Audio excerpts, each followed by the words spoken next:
చలితో పోరాడే నా ప్రతి ఉదయం వేదికపై వెలుగే నా నైజం. బయటే చలిగా ఉన్నా లోపల ఎప్పుడూ కాగి కరిగే మనసు. ప్రేక్షకుల మెరిసే కళ్ళల్లో నా హావభావాలే బాణాసంచా. చలిలో కనిపించిన నా గళం కథలకు ఊపిరిపోసిన వైనం. నటనకు ఊపిరిపోసి వైవిధ్యభరితమైన పాత్రల్లో నటించి సినిమాలకు వన్నె తెచ్చిన చలం ఈ తరానికి ఆయనే ఓ స్ఫూర్తిదాయకం. చలం గురించి ఇలా ఎంతైనా చెప్పుకోవచ్చు. సినిమా ఇండస్ట్రీలో ఆయన్ను చల్లని మనసున్న చలం అని పిలుస్తారు. ఆయనకు బాగా తెలిసిన వారు మట్టిలో మాణిక్యమని, కావలసిన వారు సత్యకాలపు సత్తయ్య అని, ఆయనతో స్నేహంగా ఉండేవారు సంబరాల రాంబాబు అని పిలుస్తారు. ఇండస్ట్రీలో సుమారు 100కు పైగా చిత్రాల్లో నటించి మెప్పించాడు చలం. నటుడిగానే కాకుండా కథానాయకుడిగా, సహనటుడిగా, నిర్మాతగా కూడా పలు చిత్రాల్లో నటించి మెప్పించాడు చలం. చలం అసలు పేరు కోనాడ సింహాచలం. ఈయన్ను ఇండస్ట్రీలో అందరూ ఆంధ్ర దిలీప్ కుమార్ అని పిలిచేవారు. దాసి చిత్రంతో ఇండస్ట్రీలోకి అడుగుపెట్టిన చలం ఆనతి కాలంలోని అందరివాడుగా పేరు తెచ్చుకున్నాడు. ఇండస్ట్రీలో కుదురుకున్నాక ఆయన రమణ కుమారిని వివాహం చేసుకున్నారు.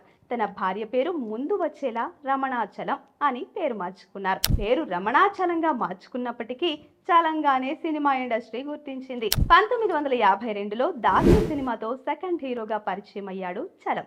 దాసి అప్పట్లో మంచి విజయం సాధించింది. అంతేకాదు చలం నటనకు మార్కులు కూడా పడ్డాయి. మొదటి సినిమాతో ప్రేక్షకులను తన వైపు తిప్పుకోవడంతో దర్శక నిర్మాతల దృష్టి చలంపై పడింది.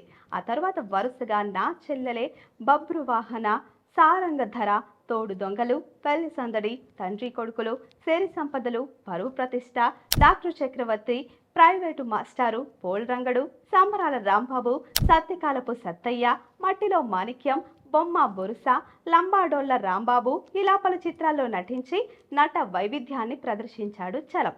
1986లో వచ్చిన శ్రీ షిరిడి సాయిబాబా మహత్యం సినిమా ఆయన ఆఖరు చిత్రం. ఎంత గొప్ప నటుడికైనా జీవితంలో ఎత్తుపల్లాలు సహజం. సినిమా ఇండస్ట్రీలో తిరుగులేని రారాజుగా వెలుగుతున్న రోజుల్లో చలం ఎక్కడికి వెళ్లాలన్నా ఫ్లైట్లో వెళ్లేవారు. సరదాగా షికారుకు కూడా ఫ్లైట్లోనే వెళ్ళొచ్చేవారట. చలం తన షికారును ముగించుకొని తిరిగి ఎయిర్పోర్టుకు వచ్చే వరకు కార్ డ్రైవర్ కారుతో సహా ఎయిర్పోర్ట్లోనే ఎదురు చూసేవారని అంటారు. చిన్న జీవితాన్ని వీలైనంతగా ఎంజాయ్ చేయాలని, బాధలు బందీరు చేసుకుని మానసికంగా ఇబ్బందులు పడకూడదని చలం చెప్పేవారని ఆయన సన్నిహితులు చెప్తూ ఉంటారు. జీవితాన్ని ఏనాడు కూడా ఆయన సీరియస్గా తీసుకోలేదు. సరదాగా ఉంటూ అందరినీ నవ్విస్తూ ఉండేవాడని ఆయన సన్నిహితులు చెప్పేవారు. కానీ చివర్లో అంటే లంబాడోళ్ల రాంబాబు సినిమా సమయంలో తెలియని డిప్రెషన్కి గురై మరణించినట్లుగా సినీ పెద్దలు చెప్తున్నారు. ఆ కాలంలోని నటులు సినిమాను వినోదంగా మాత్రమే చూసేవారు. వచ్చిన సంపాదనను సుఖాల కోసం ఖర్చు పెట్టేవారు.